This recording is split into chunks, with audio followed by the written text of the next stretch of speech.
நண்பர்களே, மாவட்ட நீதித்துறை வேலைவாய்ப்பு அலுவலக உதவியாளர், வாட்ச்மேன், மசாஜி, தூய்மை பணியாளர், அப்புறம் டிரைவர், அப்புறம் ரீடர் எக்ஸாமில் ஃபெயில் போன்ற எக்ஸாம்லாம் முடிஞ்சு நமக்கு ஸ்கோரும் ரிலீஸ் பண்ணிட்டாங்க. அடுத்த கட்டமாக நமக்கு நடைபெற போகிறது பார்த்திங்கன்னா 8ஆம் வகுப்பு தரம் எழுத படிக்க தெரிஞ்ச அந்த தரத்தில் ப்ராக்டிக்கல் செய்முறை தேர்வும் 10th லெவலில் இன்டர்வியூ மட்டும்தான் பெண்டிங் இருக்குது. ஓகேவா?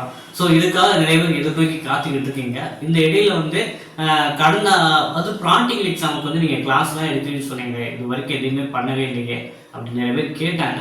ஸோ உங்களுக்காக தான் இந்த காணொலி. கடந்த ஆண்டு எப்படி இருந்தது ப்ராக்டிக்கல்? ஸோ நம்ம போன ஒரு 6 மாதத்துல சேனல் ஆரம்பிக்கல, 1 வருஷத்துல சேனல் ஆரம்பிக்கல. நம்ம சேனல் ஆரம்பித்து ஒரு 7 வருஷம் ஆச்சு. தொடர்ந்து பார்த்தீங்கன்னா 2021, 22லேருந்துமே நம்ம அப்டேட்டு, கைடன்ஸ் எல்லாமே கொடுத்துட்டு வரோம்.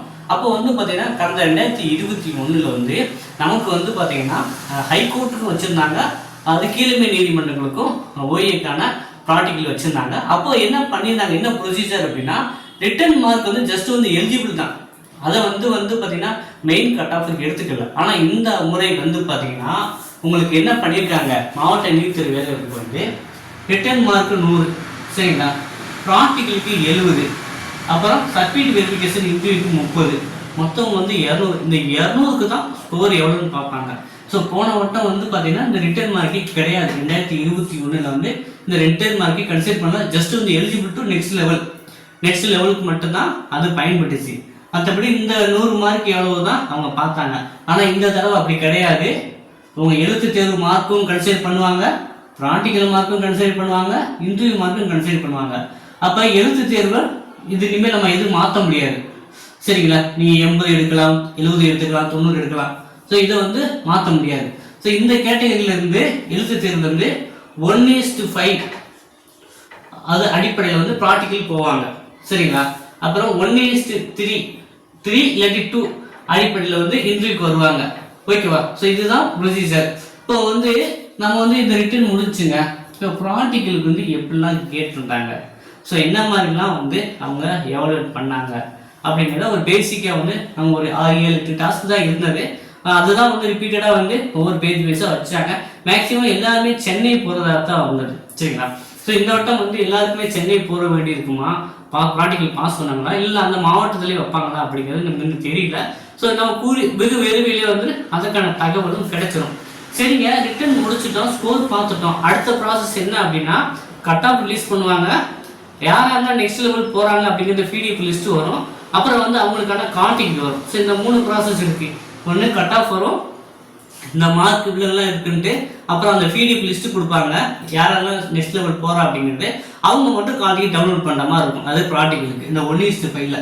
இப்போ உங்கள் மாவட்டத்தில் 10 வேகன்சி இருக்குது அப்படின்னா, அப்போ 1:5னா 50 பேர் அந்த ப்ராக்டிக்கல் போவாங்க. அந்த 50 பேர் 30 பேர் பார்த்தீங்கன்னா இன்டர்வியூக்கு போவாங்க. ஸோ இந்த மாதிரி தான் ப்ராசஸ் நடக்கும். ஓகேங்களா? ப்ராக்டிக்கல் கடந்த ஆண்டு எப்படி இருந்தது அப்படின்னா, அப்போ முதல்ல எல்லாருமே அட்டென்ட் பண்ணாங்க. யாருக்கு எப்படி கேட்பாங்கிறது ஐடியா இல்லை. ஓகேவா? ஸோ குறிப்பாக பார்த்தீங்கன்னா வெற்றிலையில் தோரணம் கட்டுறது. ஸோ இது தனியாக நான் ஏதாவது கிளாஸ் போகணுமான தேவையில்லை, சரிங்களா? அது வீட்லேயே சின்ன பிள்ளையை கட்டி விளையாடும். அதே மாதிரி நீங்கள் ப்ராக்டிஸ் பண்ணி பார்த்தாலே போதுமானா. ஸோ போன வட்டம் வெற்றியில் தோரணம் கட்ட சொன்னாங்க, அதுவே இந்த வருடம் கேட்பாங்களாங்கிறது கேள்விக்குறிதான். ஆனால் போன வட்டம் பண்ணதுக்கப்புறம் நம்ம ப்ராக்டிஸ் பண்ணிட்டு போகிறது நல்லதாங்க. அது அப்படியே ரிப்பீட்டாக கேட்பாங்கிறது தெரியல.